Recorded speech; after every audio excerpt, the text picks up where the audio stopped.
تو شیخ کا کیا کام ہوتا ہے؟ وہ چونکہ اپنے دل میں سے شیطان کی خواہشات کو نکال دیتا ہے. شیطان اس کے نزدیک نہیں آتا. کیوں؟ جب اس کے نزدیک اس کے دل میں حضور بیٹھے ہوئے ہیں، جب اس کے دل میں حضور کی محبت ہے، حضور کی اطاعت ہے، حضور کا پیار ہے، اور 24 گھنٹے جس پیر سے ہم بیعت کرتے ہیں وہ ایسا ہی ہوتا ہے. ہم جس پیر سے بیعت کریں اس کو شریعت کا پتہ ہی نہ ہو. اعلیٰ حضرت فرماتے ہیں سب سے پہلا پیر کے لیے جو شرط ہے وہ یہ ہے کہ وہ سنی صحیح العقیدہ ہو. اگر اس کا عقیدہ ٹھیک نہیں ہے اور سنی نہیں ہے، چاہے وہ دنیا کا جو مرضی جناب وہ اڑتا پھرے نا، وہ ولی نہیں ہو سکتا. وہ سب کچھ ہو سکتا ہے لیکن ولی نہیں ہو سکتا، اللہ کا دوست نہیں ہو سکتا. بھئی وہ کہے اللہ جھوٹ بول سکتا ہے اور پھر کہے یہ اللہ کے ولی لگتے ہیں.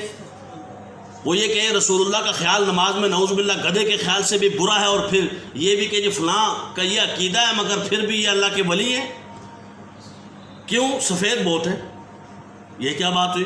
ہمارے ہاں سفیدی کو زیادہ دیکھا جاتا ہے چونکہ چمکدار بوتیں، سفید بوتیں. اور وہ حدیث ہے نا کہ اذا رؤوا ذکر اللہ، جب اسے دیکھو تو اللہ یاد آ جائے. واہ واہ سبحان اللہ نکل جاتا ہے جب اسے دیکھتے ہیں. اتنا سفید ہے، اتنا پیارا ہے. وہ بظاہر پیارے ہونے کو نہیں دیکھا جاتا، ورنہ بڑے بڑے اداکار پیارے پیارے ہیں. اس کا مطلب یہ ہے کہ وہ جو انگریز پیارے ہیں، جو دوسرے پیارے ہیں، ان کو اللہ کا ولی مان لیا جائے. یہ کیا شرط ہے؟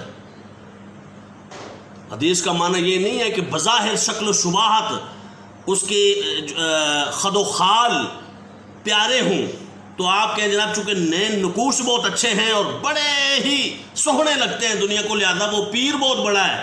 نہ اس دھوکے میں مت آنا. آج کل کئی اچھا خاصا میک اپ کر کے بھی اس طرح کے بن جاتے ہیں. نہ بھی ہوں، اگر واقعی اللہ نے بھی بنایا ہو تو ایسے خوبصورت دنیا میں بہت بستے ہیں. اس کا کیا معنی ہوگا کہ وہ اللہ کے ولی ہو گئے؟ نہیں.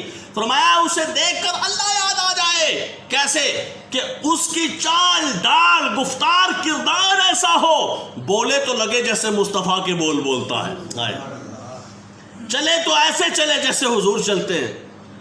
وہ اس کے اعمال، اس کا کردار ایسا ہو کہ جو ہی آپ دیکھو تو کہ اچھا سر پہ امامہ، یہ تو مصطفیٰ کی سنت ہے.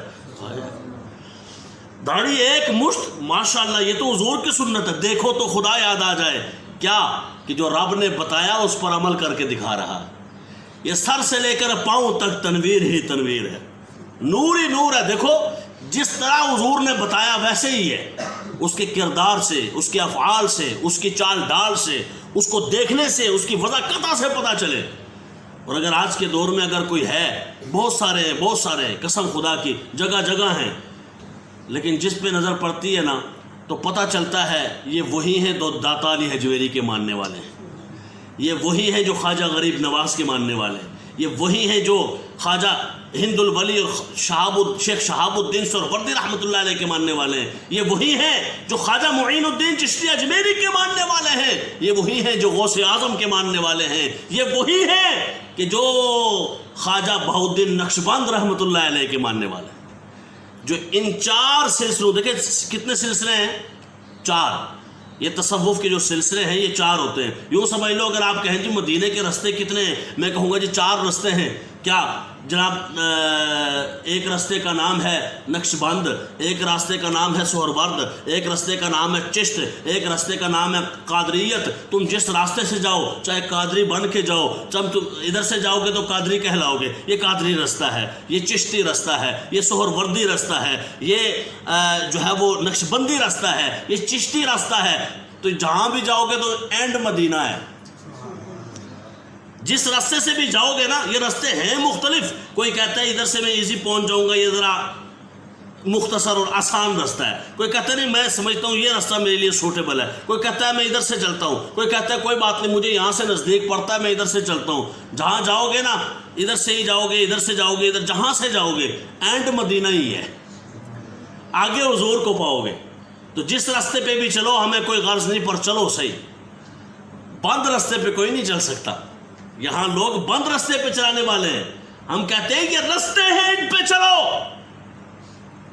بند راستے پہ جاؤ گے، گلیاں بند ہیں، پہنچو گے کیسے؟ کہا ہم نئے راستے بنا لیں گے. ہم نے کہا نئے راستے بنانا تمہارے بس کی بات ہی نہیں. نئے راستے بنانا تمہارے بس کی بات نہیں ہے. جو راستے بنے ہیں ان پر چلو، کیونکہ رب نے بھی تو فرمایا نا اہدنا الصراط المستقیم. کیا کہ یا اللہ ہمیں سیدھے راستے پر چلا. دعا کرو. اور ساتھ فرمایا صراط الذین انعمت علیہم، ان رستوں پر چلنے کی دعا کرو جن پر اللہ نے انعام کیا. تو انعام تو انہی پہ کیا ہے نا جو یہ 4 رستے ہیں. یہ قرآن میں ذکر ہے، انہی پر انعام کیا ہے. انعم اللہ علیہم من النبیین والصدیقین والشہداء والصالحین. یہ صالحین کون ہیں؟ یہی 4 رستے والے. صالحین ہیں اللہ کے ولی ہیں، نیک ہیں. ان رستوں پہ چلو گے تو مدینے والے مصطفیٰ کے پاس پہنچو گے، راضی ہو جاؤ گے. اور جو ادھر پہنچ گیا وہ رب کے پاس پہنچ جاتا ہے. اس لیے کہ رب کے پاس پہنچنے کا ایک ہی ذریعہ ہے. ہر رستہ تمہیں مدینے مصطفیٰ کے پاس پہنچائے گا اور مدینے والے مصطفیٰ تمہیں رب کے پاس پہنچا دے. تو تصوف یہی ہے، طریقت یہی ہے جسے سمجھنے کی ضرورت ہے. جو بندہ بیعت کرے تو یاد رکھیں ایسے پیر سے بیعت کرے کہ اعلیٰ حضرت فاضل بریلوی رحمۃ اللہ تعالیٰ علیہ نے جو شرائط بیان کیے، فرمایا کم از کم 4 شرطیں ہوں تو اس کو اپنا پیر بناؤ. پہلی شرط یہ ہے کہ سنی صحیح العقیدہ ہو، غلط عقیدے والا نہیں ہو سکتا، صحیح عقیدے والا ہوگا.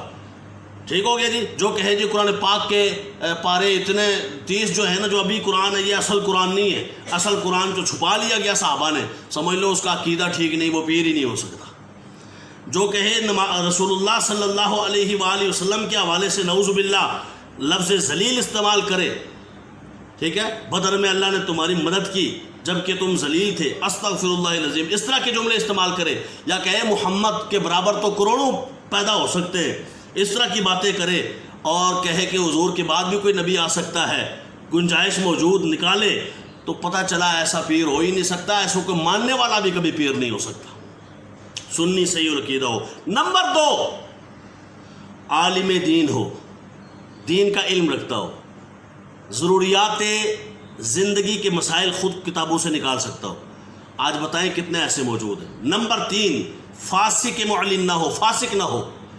نمبر 3 اور نمبر 4، سلسلہ اس کا ڈائریکٹ حضور سے ملتا ہو، متصل ہو. یعنی وہ جس سے مرید ہے وہ پھر اس کا پیر کرتے کرتے پھر آخر میں پیر مصطفیٰ ہو جائے. یہ ہوتا ہے سلسلہ متصل ہونا. اور اگر اس میں سے ایک شرط بھی نہ ہو تو وہ پیر نہیں ہو سکتا. وہ سب کچھ ہو سکتا ہے مگر وہ پیر نہیں ہو سکتا. تو آج آپ بتائیں نا پیر صاحب کی جو یہ سنی صحیح العقیدہ، کتنے لوگ ہیں جو صحیح العقیدہ ہیں، ان کو عقیدہ تو پتہ ہی کوئی نہیں، اسٹیجوں پہ بیان کرتے نہیں. کوئی بیان آپ دیکھیں کتنے پیران عظام ہیں. آپ بتائیں. میں سلام کرتا ہوں پیر الیاس اتار قادری کو، جس بندے نے اپنے کردار اور افعال سے بتایا کہ پیر کیسا ہونا چاہیے، جس نے بتایا ہمارے بزرگان دین ہوتے کیسے تھے. یار آج 14 صدیاں گزرنے کے بعد 15ویں صدی میں بھی خدا کی قسم آج کے اس زمانے میں کہ اکبر نام لیتا ہے خدا کا اس زمانے میں، یعنی آج کے اس پرفتن زمانے میں بھی جہاں بدماشی کی اور بدکاری کی بہت بڑی فضا قائم ہو چکی ہو، اور ہر چینل پر کبھی خبروں کے نام پر، کبھی فلمیں ڈراموں کے نام پر طوفان بدتمیزی بپا ہو، اور وہاں ایک چینل ایسا ہو جہاں کوئی عورت ہی نہ ہو. اللہ اکبر. وہاں ایک چینل ایسا ہو جہاں شریعت اسلامی کے مطابق دنیا کو دین سکھایا جا رہا ہو آج کے زمانے میں، اور اس کے چلانے والے دعوت اسلامی والے، اور دعوت اسلامی کے امیر اہل سنت مولانا الیاس اتار قادری. دونوں ہاتھوں سے سلوٹ پیش کرنے کا دل کرتا ہے اس بندے کو کہ آج کے زمانے میں وہ حضور کے دین کو ویسے پہنچاتا ہے جیسے صحابہ نے پہنچایا ہے. سبحان اللہ سبحان اللہ. خدا کی قسم ہم تو حیران ہوتے کہ یار آج 15ویں صدی میں اس زمانے میں ایسے لوگ ہیں. وہ کیسے لوگ ہیں؟ وہ ایسے لوگ ہیں انہیں دیکھو تو خدا بھی یاد آتا ہے، مصطفیٰ بھی یاد آتا ہے، صحابہ بھی یاد آتے ہیں، اہل بیت بھی یاد آتے ہیں، اولیاء بھی یاد آتے ہیں. آج یہ نعمت ہمارے پاس موجود ہے. میں نہیں کہتا کہ امیر اہل سنت کے علاوہ کوئی نہیں ہوگا، ہیں، موجود ہیں، لیکن میں کہتا ہوں ان سب موجود ہونے والوں میں سے بھی سب سے پوچھئے نا تو وہ کہیں گے ہاں پہلا نمبر یہ حضرت امیر اہل سنت کا ہے. انہوں نے آج کی اس صدی میں یہ کر کے دکھا دیا کہ جناب بغیر ڈراموں اور فلموں کے بھی چینل چل سکتے ہیں، بغیر بدماشی کے بھی چینل چل سکتے ہیں، بغیر بدکاری کے بھی چینل چل سکتے ہیں، اور بغیر بدعمالی کے بھی چینل چل سکتے ہیں. اللہ، بغیر ایڈ کے بھی چینل چل سکتے ہیں جی، بغیر غلط باتوں کے بھی چینل چل سکتے ہیں.